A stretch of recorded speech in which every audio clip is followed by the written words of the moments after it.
hello friends मोर channel स्वागतम जनाइছো মই আজি 36 চেষ্টৰ বাবে প্ৰিন্সেছ কাট ব্লাউজৰ কাটিং কৰিম একেবাৰে সহজভাৱে দেখাম ভিডিওটোত এটো লাইনিংৰ কাপোৰ প্ৰথমতে লাইনিংৰ ওপৰত কাটিং কৰিম ডাবল ফল্ড কৰি লৈছো ব্লাউজটো লেন্থ লৈছো 16 ইঞ্চ এটো 15 ইঞ্চত ৰেডি হ'ব যিমান লেন্থ লাগে 1 ইঞ্চ প্লাস কৰি ল'ব এটো ব্লাউজটো যেটো মেইন কাপোৰটো বানাৰসী কাপোৰ হয়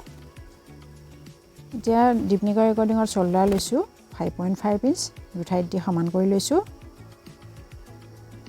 আৰ্ম হোল লৈছো 6 ইঞ্চ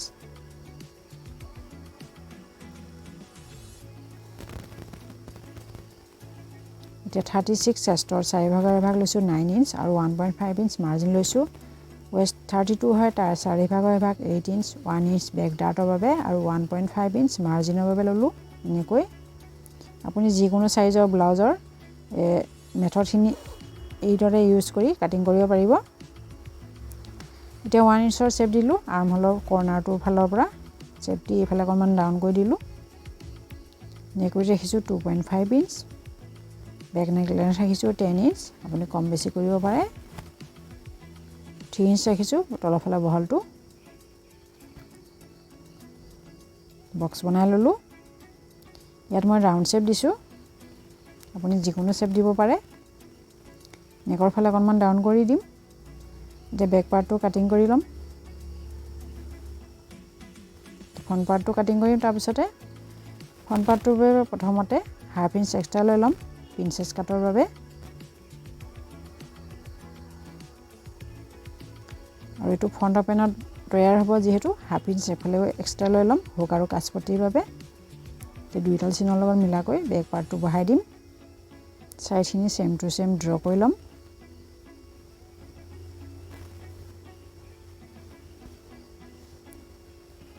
বেক পাৰ্ট উঠাই দিলো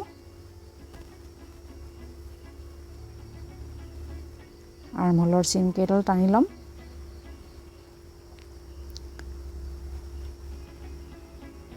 দিয়া ফ্ৰন্ট নেকটো লেন্থ লৈ লম 6.5 ইঞ্চ আপুনি কম বেছি কৰিব পাৰে এফালে বহলটো 2.5 ইঞ্চ ৰাখিছো হাফ ইঞ্চটো বাদ দি লৈছো যেটো হুক আৰু কাচপটিৰ বাবে ৰাখিছিলো এতিয়া ওপৰৰ পৰা 5 ইঞ্চ লৈ লৈছো এটো সুইট হাৰ্ট শেপত ৰেডি কৰিম হাফ ইঞ্চ বাহিৰৰ ফালে লৈ ললো এনেকৈ মিলাই দিলো এফালে এনেকৈ মিলাই দিম এতিয়া ওপৰৰ পৰা বাছ পইণ্ট লৈছো 10.5 ইঞ্চ এফালৰ পৰা প্ৰথমতে এফালে লৈ লম তলৰখিনি 3.5 ইঞ্চ লৈছো হাফ ইঞ্চটো বাদ দি এফালৰ পৰা 3.75 ইঞ্চ লৈছো এনেকৈ মিলাই দিলো এতিয়া ওপৰলৈকে প্ৰিন্সেছ লাইন ড্ৰ কৰি দিম আৰ্ম হোললৈকে এতিয়া এফালে 2 ইঞ্চ লৈছো এফালে লেন্থটো 2.5 ইঞ্চ লৈছো কাৰণ প্ৰথমতে লেন্থটো মই বেছি কৰি ৰাখিছিলো ব্লাউজটোৰ শেপটো ভালদৰে দি দিলো এফালে 2 ইঞ্চ এক্সট্ৰা লম এফালে 1 ইঞ্চ লম ওপৰৰ ফালে এতিয়া মিলাই দিলো এই মেথডটো ইউজ কৰি আপুনি যিকোনো সাইজৰ ব্লাউজ কাটিং কৰিব পাৰিব এতিয়া হাফ ইঞ্চ আৰ্ম হোলৰ শেপ দিলো কিন্তু এইটো এতিয়া কাটিং নহয় যেতিয়া ষ্টিচিং হ'ব তাৰ পিছতে কাটিং হ'ব আৰু এফালে হাফ ইঞ্চটো ইয়াৰ লগত মিলাই দিলো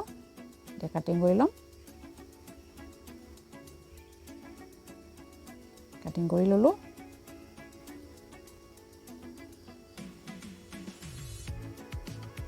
দুইটা শেপত কাটিং কৰিছো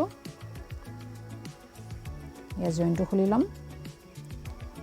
এটো ফ্ৰন্ট পাৰ্টটো ওপেন সাইডটো কাটিং কৰিব পাৰে যেনেকৈ সুবিধা হয় তেনেদৰে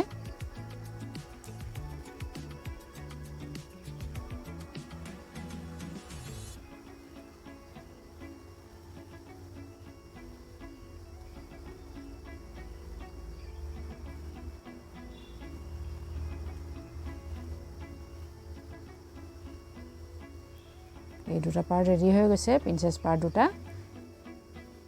ইয়াৰ পিছতে মেইন কাপোৰটোৰ ওপৰত কাটিং কৰিম গোটেই পাৰ্টখিনি এতিয়া ডাবল ফল্ড কৰি ললো মেইন কাপোৰটো তাৰ ওপৰত ফল্ডেড সাইডৰ ওপৰত ফল্ডেড সাইড ৰাখি অলপমান এক্সট্ৰা কৰি ৰাখি কাটিং কৰিছো মেইন কাপোৰটো অলপ এক্সট্ৰা কৰি ৰাখিছো এনেকৈ কৰিলে লাইনিংটো এটাচ কৰিবলৈ সুবিধা হয়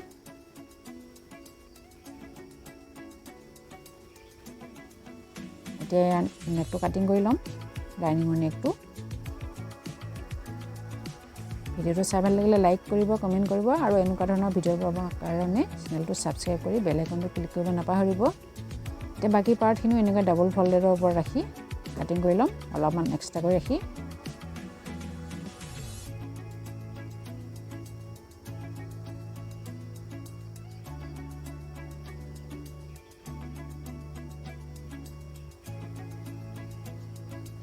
এইটো পাৰ্টটো কাটিং কৰি ল'ম এনেকৈ কাটিং কৰি ল'লোঁ এতিয়া এইখিনি যিখিনি বাছি আছে এইখিনি স্লিভছ কাটিং কৰিম ফ'ল্ড কৰি ল'লোঁ এতিয়া এইটো লাইনিং নলগাওঁ স্লিভছটোত পপ স্লিভছ কাটিং কৰিম প্ৰথমতে ইয়াৰ লেন্থটো লৈ লৈছোঁ 10 ইঞ্চ এইফালৰ পৰা 3.5 ইঞ্চ ডাউন কৰিম লৈ ল'লোঁ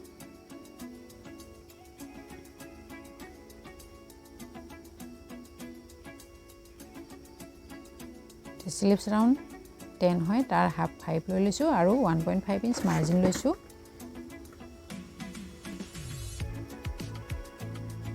এতিয়া আৰ্মহোলৰ ছেট দিবৰ বাবে আৰ্মহোলটো মেজাৰমেণ্ট কৰি ল'ম হাফ ইঞ্চ বাদ দি মেজাৰ কৰিছোঁ ওপৰৰ পৰা ৰাউণ্ডত ফিটিং লাইনলৈকে যিমানখিনি পালোঁ লৈ লৈছোঁ এতিয়া যিমানখিনি পালোঁ এনেকৈ বেকা কৰি লৈ ল'লোঁ এতিয়া ইয়াৰ হাফ লৈ ল'ম ইয়াৰ হাফটো এনেকৈ চিধা কৰি লৈ ল'ম লৈ ইয়াৰ পৰা ইয়ালৈকে চিধা কৰি দি দিম তাৰপিছত চেপ দি দিম নহ'লে একেবাৰতে চেপো দি দিব পাৰি এনেদৰে ইফালে মাৰ্জিনটো লৈ ল'ম 1.5 ইঞ্চ এই দুটা পইণ্টটো এনেকৈ মিলাই দিম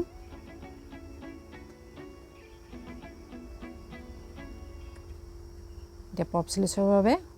ওপৰৰ ফালে 4 ইঞ্চ লৈ লৈছোঁ এইফালে 4 ইঞ্চ লৈ লৈছোঁ এতিয়া ইয়াৰ পৰা যিমানখিনি হাফত আছিলে লাইনটো তালৈকে এনেকৈ মিলাই দিলোঁ